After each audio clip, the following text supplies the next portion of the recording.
Welcome to this reading of the 23rd chapter of Your Faith is Your Fortune by Neville Goddard. My name is Joanna, and I will be reading for you today. Chapter 23. Be ears that hear. Let these sayings sink down into your ears, for the Son of Man shall be delivered into the hands of men. Luke 9:44. Let these sayings sink down into your ears, for the Son of Man shall be delivered into the hands of men. Be not as those who have eyes that see not and ears that hear not. Let these revelations sink deep into your ears. For after the Son idea is conceived, man with his false values, reason, will attempt to explain the why and wherefore of the Son's expression, and in so doing will rend him to pieces. After men have agreed that a certain thing is humanly impossible and therefore cannot be done, let someone accomplish the impossible thing. The wise ones who said it will not be done will begin to tell you why and how it happened. After they are all through tearing the seamless robe, the cause of manifestation, apart, they will be as far from the truth as they were when they proclaimed it impossible. As long as man looks for the cause of expression in places other than the expressor, he looks in vain. For thousands of years man has been told, I am the resurrection and the life.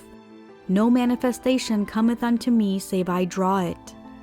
But man will not believe it. He prefers to believe in causes outside of himself. The moment that which was not seen becomes seen, man is ready to explain the cause and purpose of its appearance. Thus the Son of Man, idea desiring manifestation, is constantly being destroyed at the hands, reasonable explanation or wisdom of man.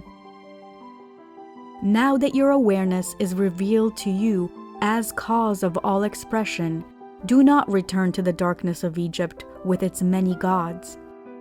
There is but one God. The one and only God is your awareness, and all the inhabitants of the earth are reputed as nothing.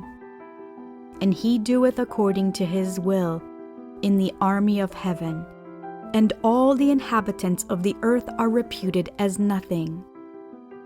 And he doeth according to his will in the army of heaven, and among the inhabitants of the earth, and none can stay his hand or say unto him, What doest thou?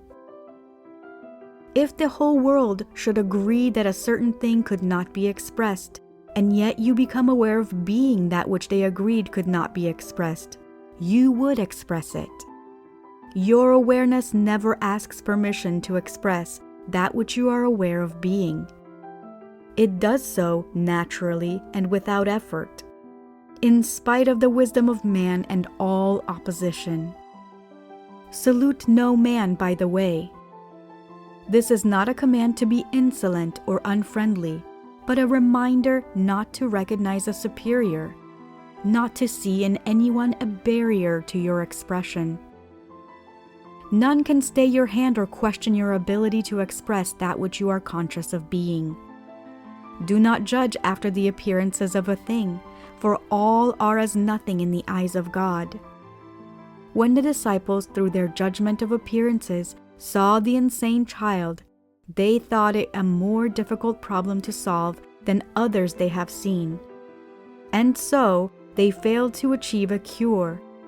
In judging after appearances, they forgot that all things were possible to God. Hypnotized as they were by the reality of appearances, they could not feel the naturalness of sanity.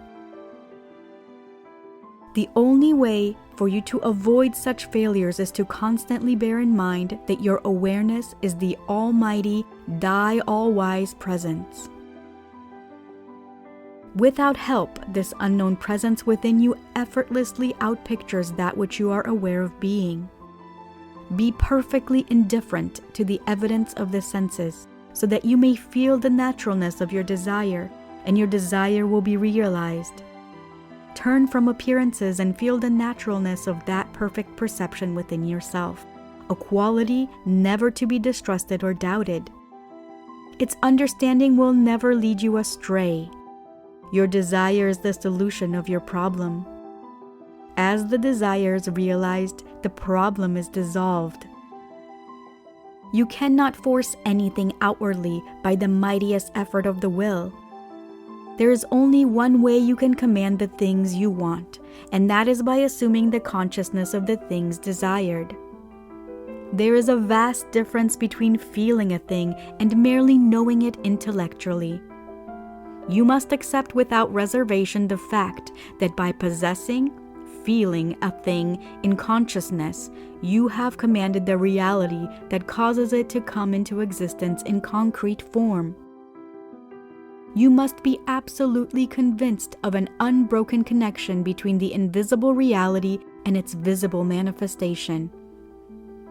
Your inner acceptance must become an intense, unalterable conviction which transcends both reason and intellect, renouncing entirely any belief in the reality of the externalization except as a reflection of an inner state of consciousness.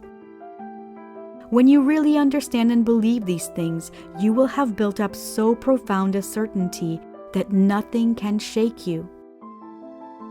Your desires are the invisible realities which respond only to the commands of God. God commands the invisible to appear by claiming himself to be the thing commanded. He made himself equal with God and found it not robbery to do the works of God. Now let this saying sink deep into your ear. Be conscious of that which you want to appear.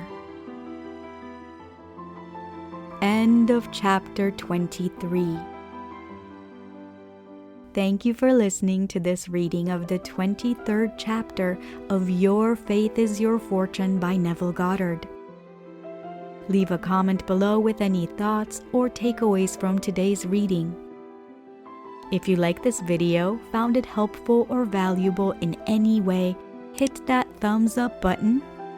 And if you're new to this channel, don't forget to hit that subscribe button and the bell notification icon to get notified every time I upload a new video.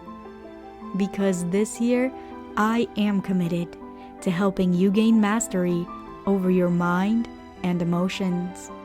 See you in the next video. Bye.